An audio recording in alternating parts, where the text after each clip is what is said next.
It was short notice, Doctor, and I'm very thankful that you came on such short notice. People are like waiting anxiously to see an election, but it's getting postponed, isn't it? Well, the local government elections have been postponed. Provincial council elections are long overdue, as you know.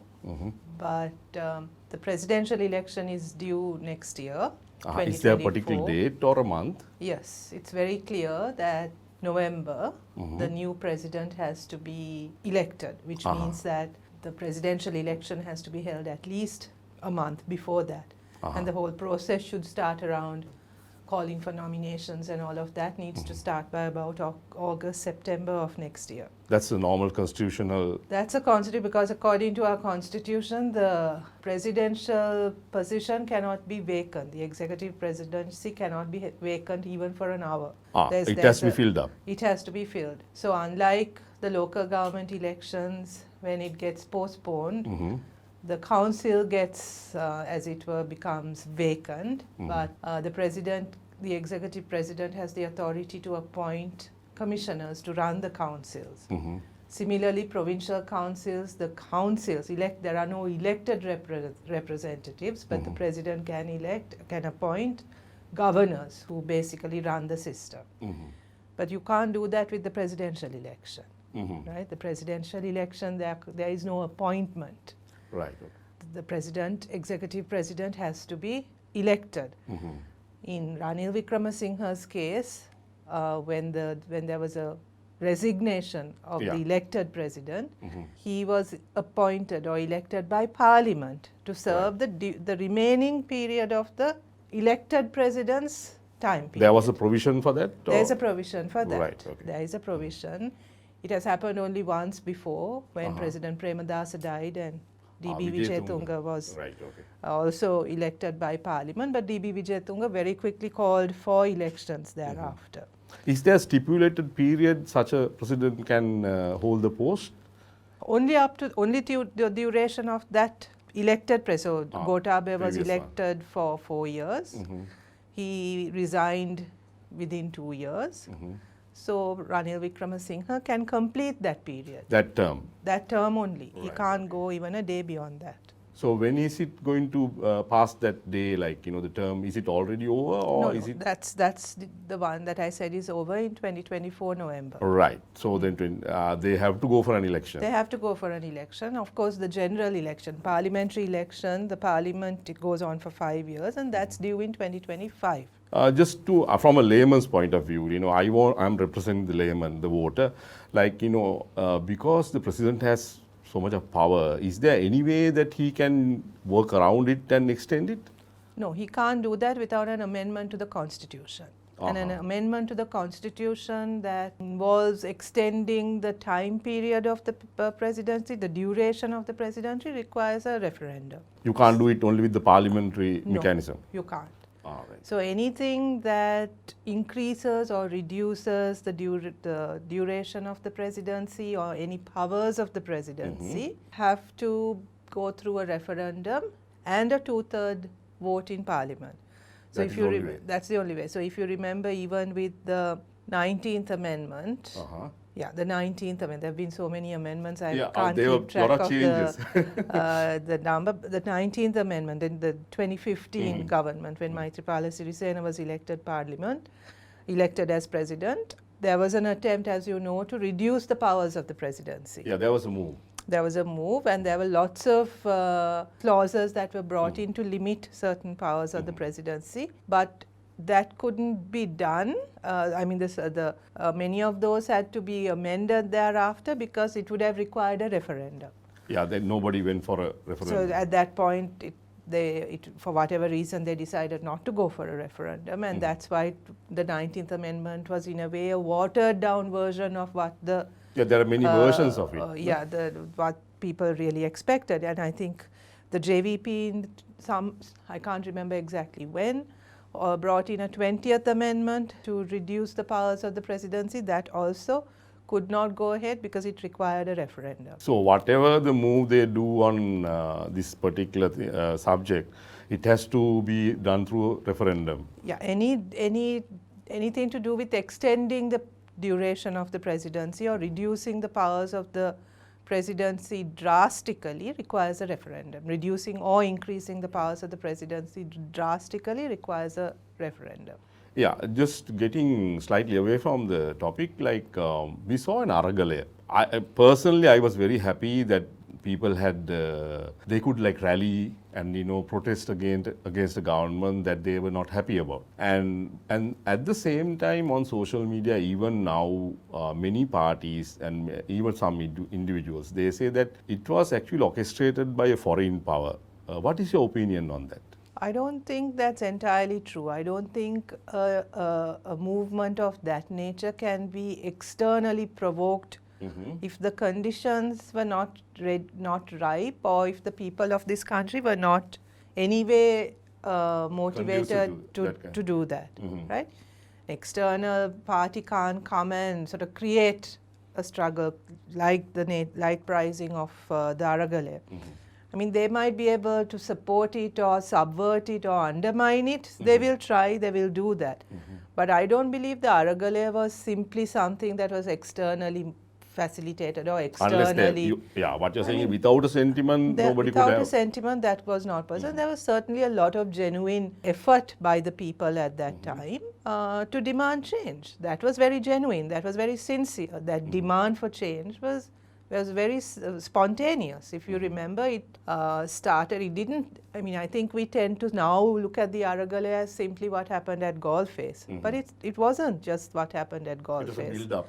It was a build-up. There was a farmers' protest resistance long before that. There was a huge teachers' protest before that. Unions had, if you recall, they had a hartal at one point. Right? It gradually built up, and then there were neighborhood protests when there were those extensive power cuts and shortages. People were basically fuel queues and all. During the times of the fuel queues, there were just ordinary people, neighborhoods gathering together to protest. And then it was after that incident at Mirihana. The bus was being burnt and all. Bus was burnt and people were really attacked for protesting outside Gotabaya Rajapaksa's house, that there was this call for people to gather at Gaulleface. Yeah. Right? Just to deviate slightly from that, being a party which has been constantly fighting for the rights of the people. Now NPP is I think a collection of parties, if I am right. And AKD was asked that, why didn't they front that Gaulleface Aragale? He gave that it was like a people's effort and he wanted it to progress like that. What is your take on that? Yeah, that was very much our understanding of the Aragale. I mean, we had concerns because it was in a way leaderless, that it could end up the way that it did end up, without any kind of resolution to the, I mean, it didn't resolve the demand for system change. In fact, it kind of opened up the space, as it were, and that's not unusual after uprisings of this nature. If you look historically, or what happened in other countries also, when there have been these kinds of uprisings, the backlash from the establishment, from the established political powers, has been quite harsh. It has always been to ensure to crush that kind of dissent, to crush that form of uprising, and to make sure that the space for that kind of resistance does not come about easily. And that's exactly what this government is doing. But I mean, for it to have gone to a full conclusion, let's say, to actual system change, to some result. Actual system change, right, where then a new government is put in place and there's real, genuine reform, that requires then a much more organized political leadership, right? Yeah, that is a very good point. Now, that is my point, shouldn't that have been a good point for the NPP to enter, because there was no proper leadership? Why that actually, I think, personally, I thought you could have, NPP could have participated, because I also saw that there was no proper leadership. So what kept NPP away? I mean, when it was lacking leadership. The nature of the Aragale was such that it wasn't possible for one political party to just barge in and take control. It wasn't as if groups affiliated with us were not part of it. They were very much so. But there They were were also also there. they were also there. There were lots of other groups as well, right?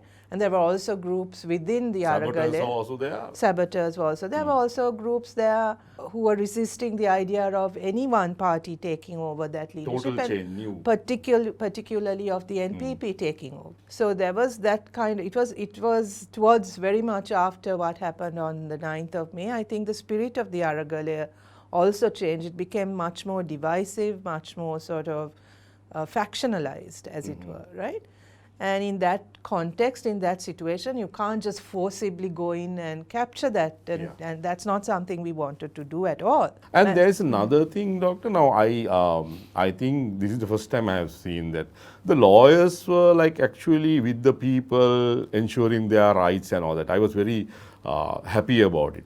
But just before the Golfes Aragale was taken off, when it was basically dismantled, the tents taken off and all that, there was a statement by the Lawyers Association saying that, now, we should stop this. Was there something like that? I saw something like that. How did they come to that conclusion that, this should be now stopped and, I mean, I can't answer for the Bar I saw that. Association's That's like, what is statement. your I mean, I think it's like this. It's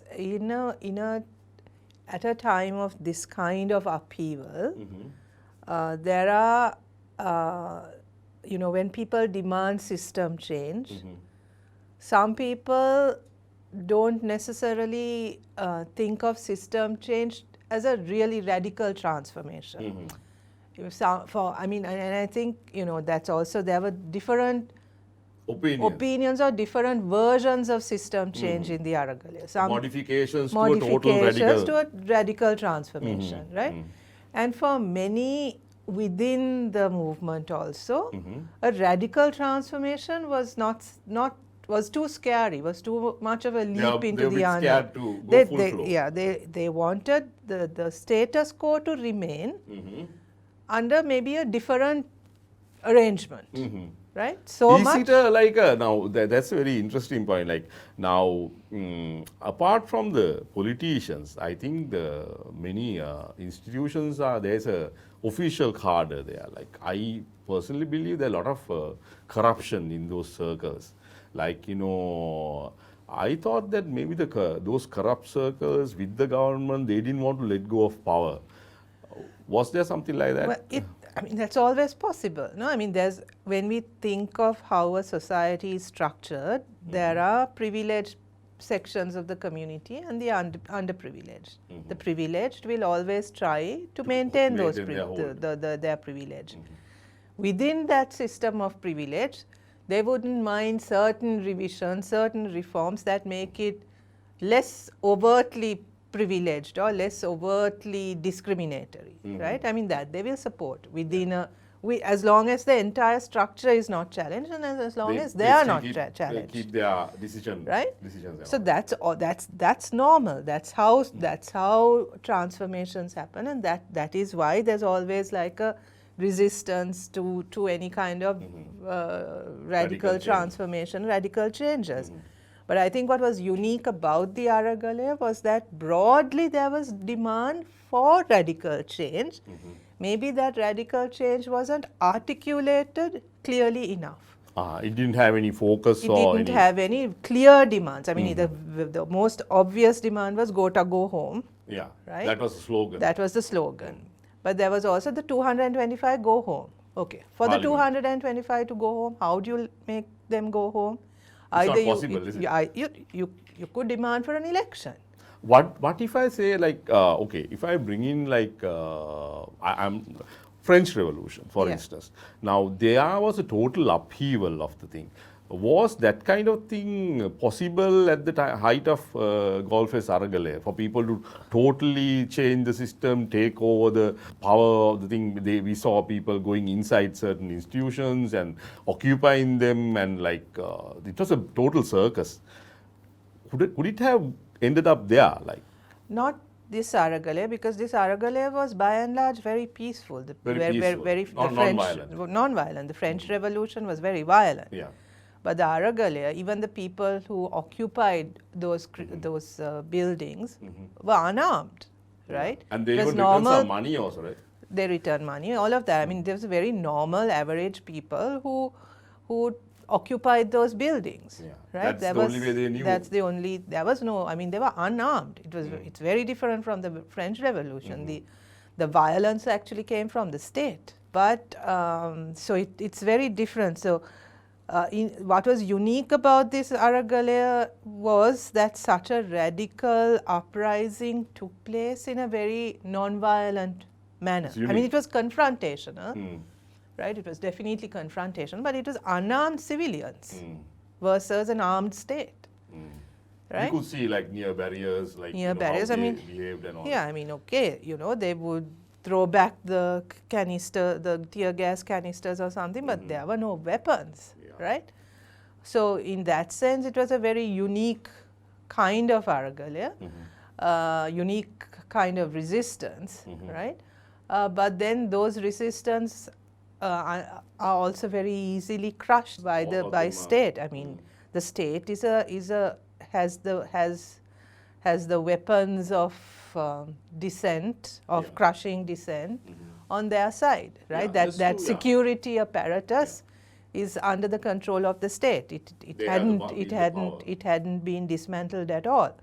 For it to have gone to the kind of thing that you talked about, then it required a much more organized and much more sort of focused movement, which then involves sections of that security apparatus or sections of the state also coming onto the side of the people.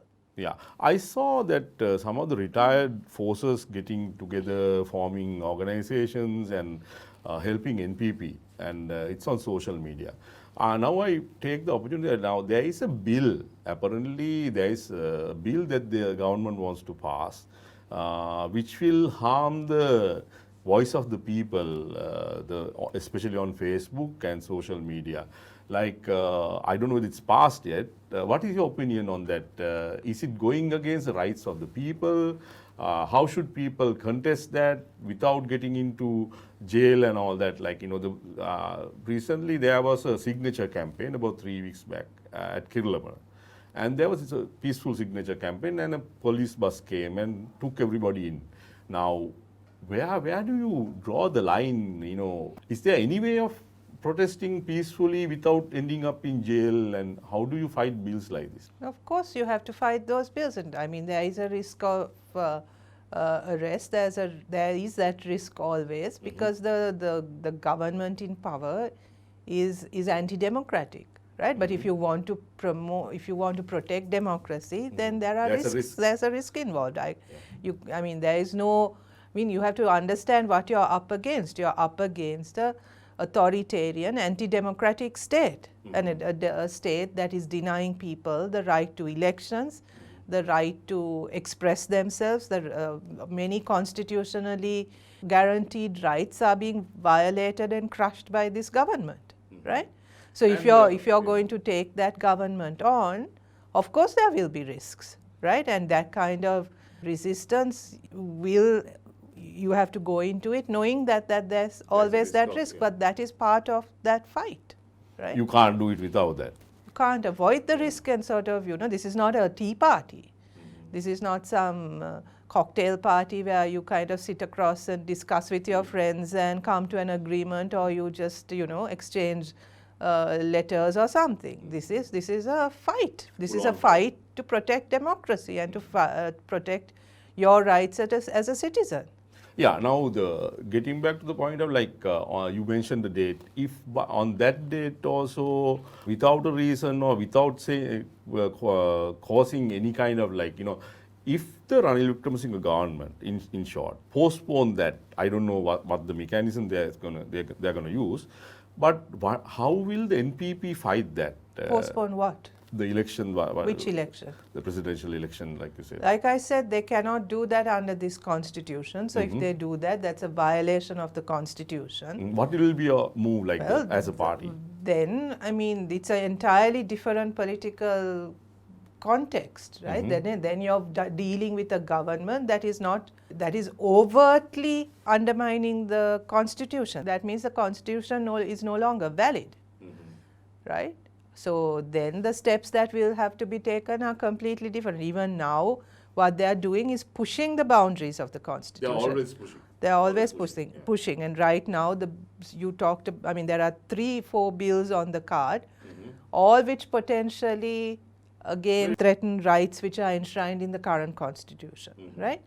But postponing the presidential election is not just a threat, then it's a complete violation of the Constitution, which means that then they have decided that the Constitution is no longer they don't no longer have to honor the Constitution, and that would be a completely different political context and will have to be dealt with in that moment in whatever way. Will the international, institutions like UN, will they get involved if such thing happens?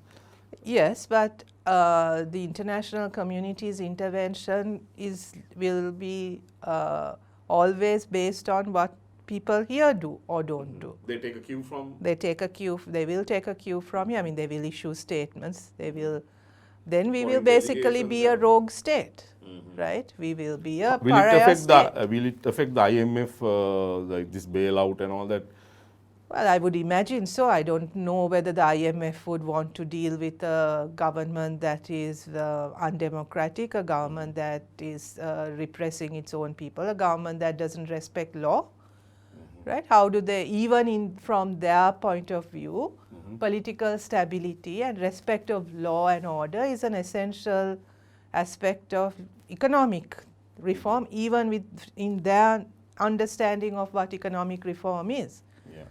Now, NPP has a very different stance when it comes to these things, and I have seen how the cooperatives are being managed by NPP. And I think it's a very nice point where like people can gather around. But the fact is that in case, like coming back to the point, the election becomes again a problem. Like you said, people will have to hit the streets. Then will it totally make the economy go even into a worse point than what we have right now? Or? How can it get worse than what it is already? Because now some people are I'm just some say that Ranil Wickremesinghe managed to stop the fuel queues. There's fuel, okay, slightly higher in price, but they look at as he's a problem solver. What problem has he solved? You're talking about the fuel queues, right? Yeah. The fuel queues are not there because people are consuming less fuel. They are traveling less, you mean? They are traveling less. It's not as if fuel is freely available and people are freely, purchasing fuel. There's a lot of. I mean, queues have been reduced in this country for couple of reasons. One is that consumption has dropped. It has dropped. Consumption has drastically reduced, and consumption may need to be drastically reduced. I'm not saying that we can continue to have, continue to sort of unreservedly consume without any thought of consequences. No, consumption may have to be managed. But people are making drastic reductions in their lives, which is beginning to affect their well-being. That is what is worrying. So for a few people to be able to purchase what they want and go on with their lives, while a large majority of people are being forced to really cut back on essentials, and it's having a drastic effect on their well-being, doesn't mean that the problem has been solved just because a few are doing okay or a few are back to living their normal lives, right? The absence of queues is not an indicator of the fact that the majority of people in this country are doing well, right? That's not an indicator of well-being. Look at the other indicators. Look at the increasing levels of young people and children dropping out of school. Look at the increasing levels of food insecurity, malnutrition. Brain drain is again a problem that is made, but look at all the invisible stuff that is going on. Look at the increasing levels of stress in households. Look at the increasing levels of violence. Look at the increasing levels of child abuse, of sexual violence. All of these things. So it is What not you're just saying the, is, it's it's not not just the just one thing. economy that is falling apart. The social Right, the structure. social fabric is falling apart. I think it's a huge mistake to separate the economy as if the economy functions in some space on its own while everything else kind of carries on unrelated to the economy. That's not Everything is how it connected, works. what These, you're saying. these things are connected. If okay, if they hold an election and Not if, they have to hold an election. I'm still not sure. That's why I use the word if, because technically by now there should have been a change. But like you said, that's a mandatory requirement that they have to hold an election. So until such time, like you said, people are fighting in their own way. That is what I gathered from what you said. Then the thing is, most of the struggle, people share that on social media. Especially, I also sometimes participate in social media and look at what are the posts on that. If they put these bills into effect, like Which bills are you talking about about specifically? Facebook, they want to curtail certain things, like you can't. You mean the online safety bill? Yes. Is it passed, or like how can when things like that, if that kind of thing happens, like I can't even share with a friend of mine like about what is happening here. I have a lot of friends outside of the country. Like how will people? How can people fight things like that? Like I mean, basic thing of like having a Facebook post, WhatsApp, and all that. Like if the government gets in there, like. How can people share these views, or how can they fight against things like But that? people are already fighting. I mean, people are already organizing against that bill. It's still a bill. It's not been passed yet. It will be challenged in court. I'm very sure about that. And people are already fighting and resisting it. There are lots of things that are being organized to discuss the consequences, not only of the online safety, so-called safety bill, but also Whose of safety are we talking about? whose safety. So I mean, if that's how resistance works, right? I mean, it's not to say what can you do, is anything happening. Things are already happening. Yeah, There's just- a lot of yeah. discussion on it. That Yeah. it's being challenged in Yeah, court. The yes. Bar Association has come out and said that both the bills that were recently presented should be withdrawn. So I'm not quite sure when you say No, the thing is nothing like is happening. No, I'm like I said, I'm trying to represent the. There is a general thing like in the middle class, like when people, especially the breadwinner of the family, participates in this aragale and all that, there is this fear still within the middle class, especially like you shouldn't participate in this. If you lose your job, you'll be affected. That kind of thing is still there. That's what I believe in, and. Maybe that's one of the reasons why not everybody is getting onto the road. And But protest doesn't necessarily involve getting on the road. There are other ways of protesting. There are other ways of resistance also, right? For instance, For instance, creating awareness about this, fighting these things through court, taking, there may be demonstrations, there could be petitions, there can be all kinds of things. it's like a couple of activities that you can. There can be a series of activities, and I mean, you have to also understand that this country has gone through a major citizens movement where people basically occupied the streets for over 3 months. After something like that, it's natural for there to be a bit of a lull, right? And that's normal. That's very normal. You can't keep it going. That means How can you keep it going? they have to get back to their lives, and Wouldn't you think that people have, I mean, people can't be on the streets every day fighting? They can't be, how do they live? I mean, you're also living in a time of extreme economic hardship. So, I mean, how do you expect people to get on the street? Right? Many of the people who are saying nothing is happening, are themselves not willing to do anything about it. Yeah, right? there's another faction, like the Peratugam party and all that. I have seen them posting stuff like the NPP is only trying to get an election, but you have to go for a revolution kind of thing. Is it a diversion to what people are trying to achieve, or like what do you think of that?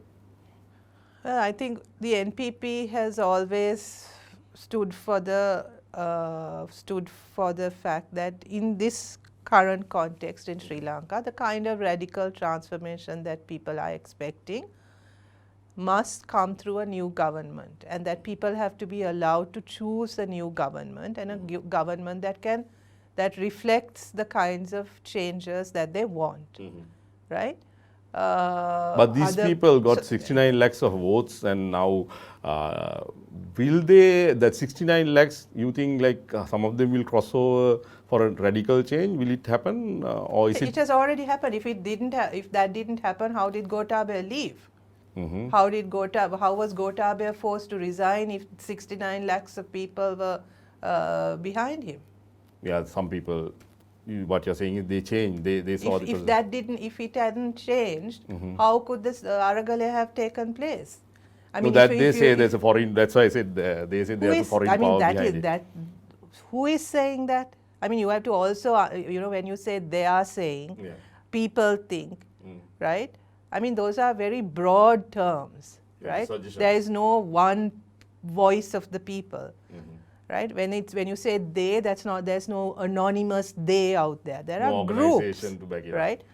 I mean, no, the government will say this is a small fraction, that Aragale does not reflect the majority.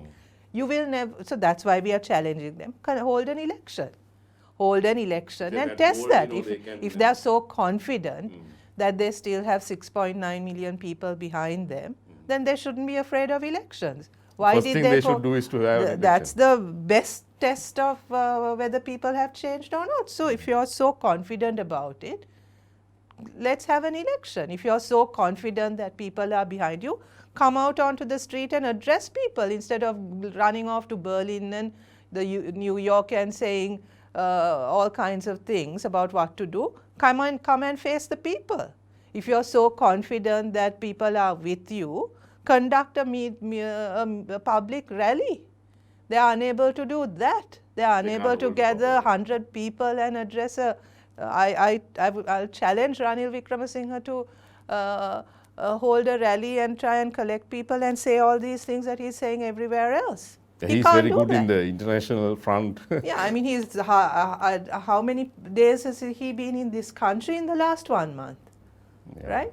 So if they're so confident, hold the election. That's all we have to, that's all. It's very simple.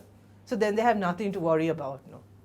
They say that one of the excuses, that was repeatedly used was they don't have funds. What do you think of that? If they don't have funds to hold an election, then they have failed, right? I mean, they're 1 year on. They were supposed to bring back political stability to this country.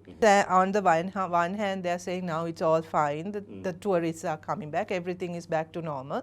Everything is not back to normal unless democracy is also restored. You can't suspend democracy and then say everything is normal. And if they don't have money for elections, how do they have money for all these foreign jaunts that they are engaging in? When the president was in New York addressing the UN, how many non-ministers were part of that delegation? It was smaller than other delegations, admittedly, but there were people who were from the opposition, MPs from the government who have no cabinet position as part of the delegation. Why? What was that about? Are they trying to make everyone happy and keep You them? better ask that from the president, right? There's no point asking me, but to me it looks like a complete waste of money. Yeah. Right? To any average citizen. So if you're on the one hand saying the country is bankrupt, then the rulers of this country also have to work in a way that shows that we are a bankrupt country, not go jaunting around the world with large delegations and wasting public money. The example for austerity, I mean, they're forcing austerity on people and their lifestyles haven't changed at all. They haven't made any reductions, any cutbacks in their own spending. And I'm not talking about their personal funds and what they do with their personal money, but with public money. People are being asked to take the shocks, and they are immune from all the shocks. And then they're saying, tighten your belts. We have to go through these shocks. This is what it takes. But who are they saying it to? They're saying it to people who are suffering immense hardship while they are not taking any of the burden of that austerity or of those shocks or of those hardships. Yeah, and once again, I thank you, Doctor, for coming here. Thank you for the and, opportunity. I hope I didn't push you on certain lines, or I wanted to make it as open as possible. That was my endeavor, and thank you once again.